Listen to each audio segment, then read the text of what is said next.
Welcome to Pawtastic Friends, the Paw Talk. In this podcast, we visit with Pawtastic Friends founder Michael and Melissa Novelli about their passion around providing enrichment training for rescue dogs. We'll tell the stories of Pawtastic Friends through their work with rescue dogs. There are some heartwarming stories, there are some heartbreaking stories, but I know you'll enjoy this podcast, Pawtastic Friends, the Paw Talk. Today we take up Michi, Mabel, and Queen. Hello everyone, this is Tom Fox back again with Michael and Melissa Novelli for the award-winning Pawtastic Friends, the Paw Talk. Hey guys. Hey Tom. Hi, Tom. All right, so who do we have up to talk about today? We can start with Michi. Michi is available for adoption. She is an amazing shepherd who is so smart. She's eager to learn. She's lovable. She loves nose work. She is just a working dog. She wants a job and she wants to do her job the best that she can do. She's a volunteer favorite, walks great on a leash. She's inquisitive. She's beautiful. Like I said, smart. I can't say smart enough. And she would make a fantastic home. She was just here an hour ago for training, and I'm covered by a little shepherd hair because she's a leaner and she gives kisses. And when I was little, I was like, oh, German shepherds, but she is a sweetheart, as Melissa said. Great dog, going to make a great family member. Melissa, you said something about her I've not heard you say before, which is she wants to work and she wants to be a working dog. Could you tell us what you meant by that a little bit? So when she comes here, she wants to get right to work. It's all work for her. She loves to do exercises that stimulate her mind. She loves to exercise her mind, not only just her body. And she's so intelligent. She just wants to soak up all of the knowledge that trainer Melissa's giving her. And she just soaks it up like a sponge. Yeah. And she comes here on Wednesdays for nose work too. And she crushes it. She loves it. So, Michael, let me pick up on something you touched on, which is something I'm pretty passionate about, and that's big dogs. Some people are reluctant, or some people feel like big dogs aren't good adoptable dogs. I'm completely the opposite. I want to be knocked down when I open that back door. But tell us about big dogs and why they can be just the perfect dog for the right home. They're good for hugging because there's a lot of them to hug, which is great. I was always into big dogs. We had golden retrievers before, and we've had pit bulls and Weimaraner mixes, and every dog that comes here, the big dogs, there's so much more of them to love and for them to give you. People love the big dogs. Some people like little dogs. We like big dogs. Like yourself. I know you have big dogs. And what do you like about your big dogs besides getting knocked down? I just standing up, petting her. And then when I get down on the floor with her, she's usually, if I'm sitting, she's right at my face level. It's so good. Yeah. And the thing that struck me the most is, and we have a Shepherd Lab mix, and her two sisters are much smaller. And she knows intuitively how hard to play with them. Like she can put her head over, literally, she can put her jaws over their head and never bite down. And she can give them a nip, and it's always just a nip. It's not a bite. Yeah. And she knows exactly how far to go and what would be too rough for them or would hurt them. And I'm just continually amazed that she's just got that kind of innate knowledge and she knows how to play. Yeah, with the big dog, I've always had big dogs. Love them. We have a lot. Okay, so next up, we've got Mabel. So Mabel, she is an incredible shepherd. Today we wanted to make it Shepherd Podcast, with the exception of our adoption success. So Mabel is actually in boarding, and the rescue reached out to get her into the program. The first day Melissa met her, who trains her, she said, oh my gosh, she is amazing. That being said, with each session, with not only Melissa, but the trainers that train here, with each session, It helps them build a solid foundation of skills to prepare them. So when that special hero comes along and adopts them, they're ready to go and it's successful.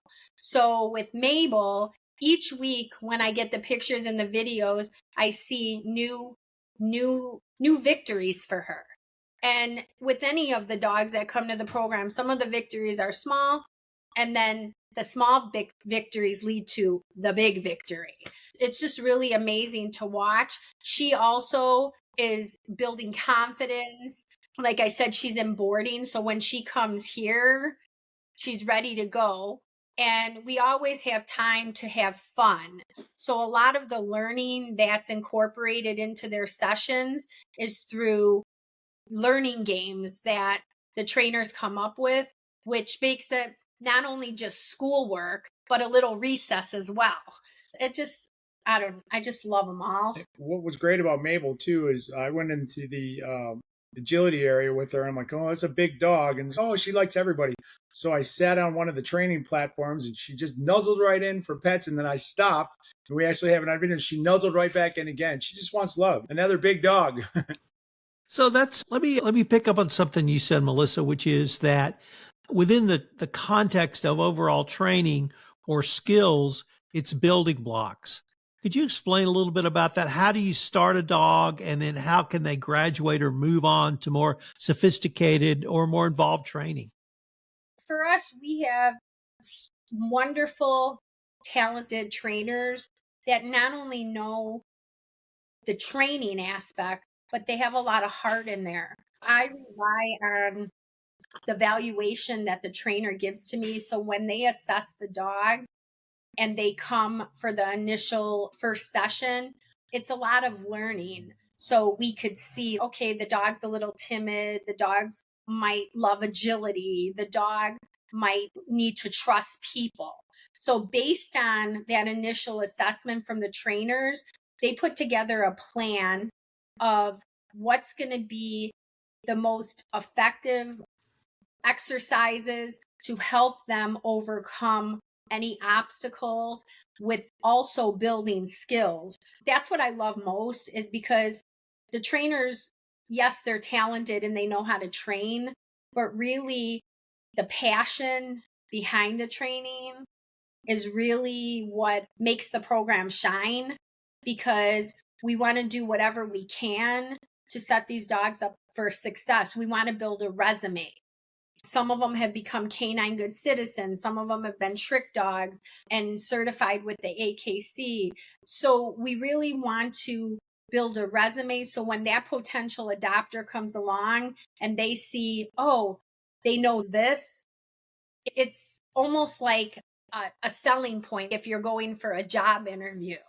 But we want to give them every chance that they can to be the very best version of themselves. And that's why we're so proud of the trainers and all that they have done to enrich the lives of all the dogs that pass through here.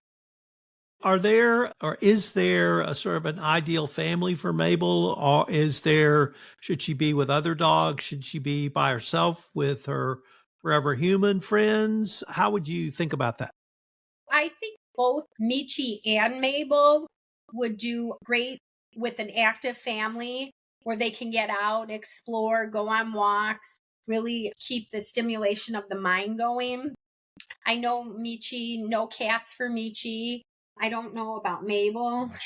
I'm not sure, but we always like to encourage a proper meet and greet with a potential furry sibling, just to assure that they're set up for success. And that's another thing that's great about the program, is because when the dogs start to get into their routine of their family life, if they need a session to acclimate or 2 sessions to acclimate, we're always there, because once they're a Pawtastic Friends dog, they always are.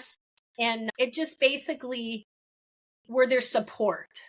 So we got them, whether it's today when they're at the training center or down the line when they're in the home, we always got them.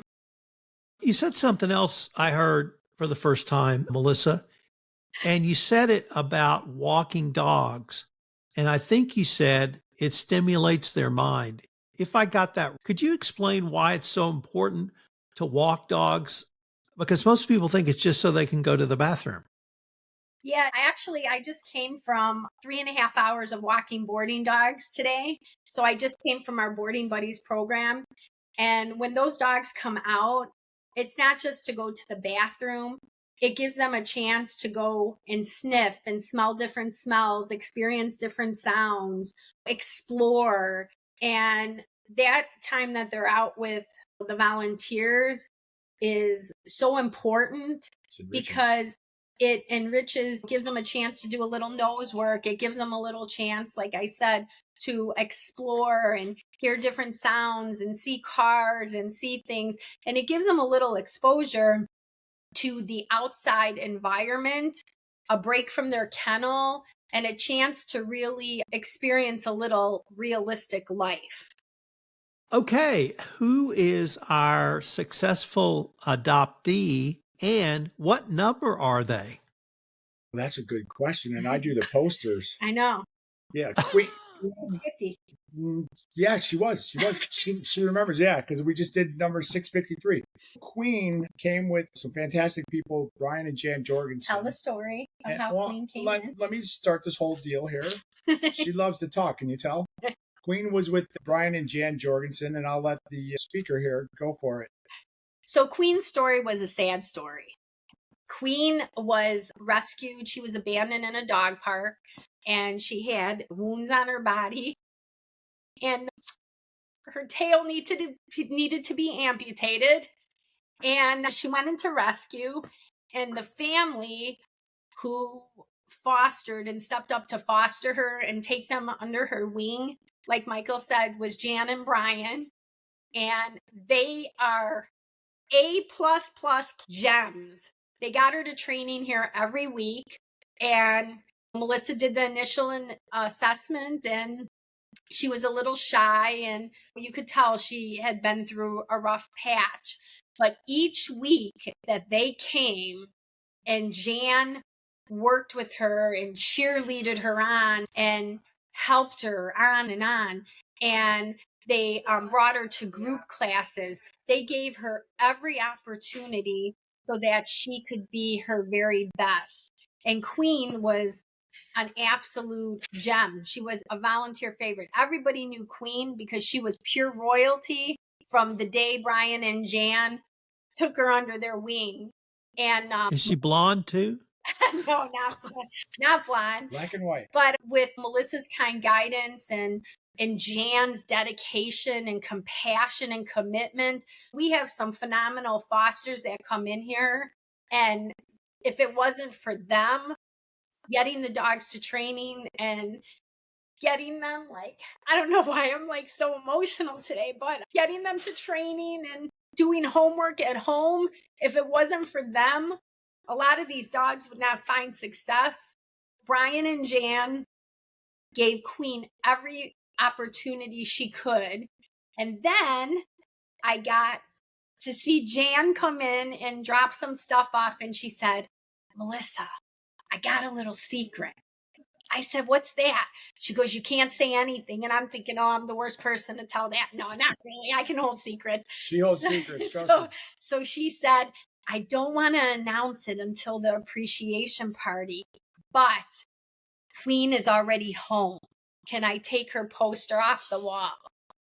And of course, I'm in tears because that's what I do. And I said, "No, let's leave the poster up. We don't want to give it away." And we had our appreciation party. So her and I had planned, and we wanted to surprise her trainer, Melissa, and Michael.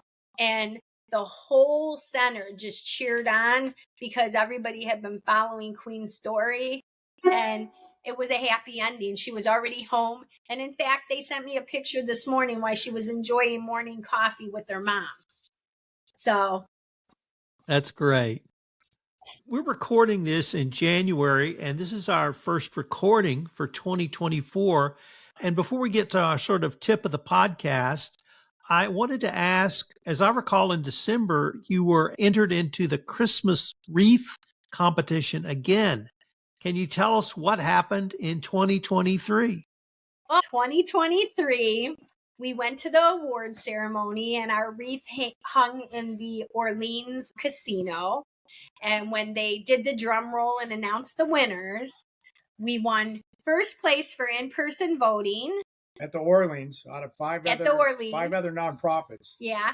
And then when they announced the overall, out of all 35 charities that competed, which were fantastic charities in our community, and it was an honor to even be a part of all these great charities. And then all of a sudden they announced in first place, out of all 35 charities, with over 4,000 votes, Pawtastic Friends! And we just went wild. 2 years in a row, we won at the casino and we won overall in Las Vegas, thanks to all our supporters. Yeah, and thanks to our creative team that brought the wreath alive. Tell us what Pawtastic Friends received for winning this award in 2023. We got to keep the wreath that will be hanging in the center. So we got to keep the wreath, which we were really happy about. And for the in-person voting, we won $3,000. And for the overall, out of all charities, we won an additional $2,500. So it was a total of $5,500, and we're going to make really good use of that.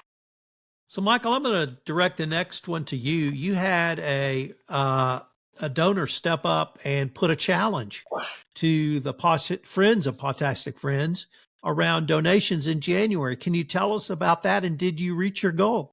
Absolutely, yes. Eric Roy, he's been a supporter of Pawtastic Friends for a long time. Right when we got in here, he came and toured, and he checked out the facility. He wanted to be involved, and he's a monthly donor. And what he did for January is he wanted to match all donations up to $5,000.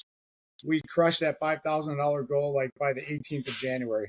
So thanks to Eric Roy Law here in Las Vegas, we've got an extra $5,000 from him and all our supporters. So he matched the donations up to the $5,000 limit? That's correct.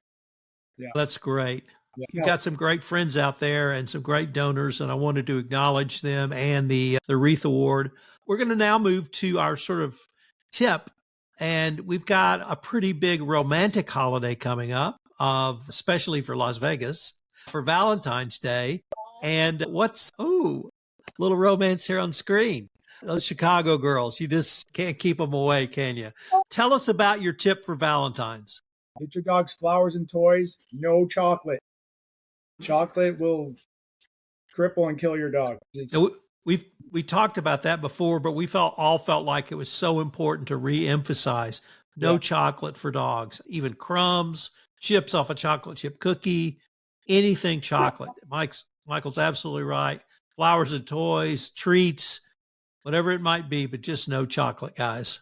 Yeah, and people should really Google what they can feed their dogs and what they can. There's certain foods that dogs just can't have besides chocolates. Google's out there for everybody. Make sure before you're throwing something to your dog that it's not going to make them sick or kill them, because there's a lot of things that will.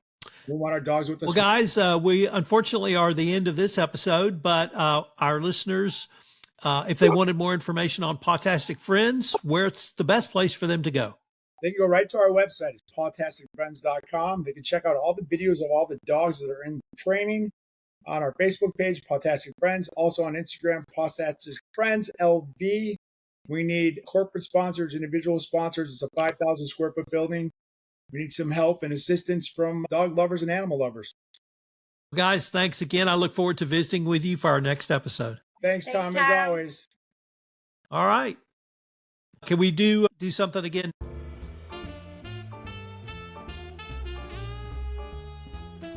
This is Tom Fox again. Thank you so much for listening to this episode of the Paw Talk. I hope you will consider a donation to Pawtastic Friends. We've linked to their donation site in the show notes. Also, vote for their wreath on Wreaths of Hope. If you go to the Pawtastic Friends website, the voting site will pop up, and once again, I've linked to it. The Pawtastic Friends, the Paw Talk podcast is a special production of the Compliance Podcast Network.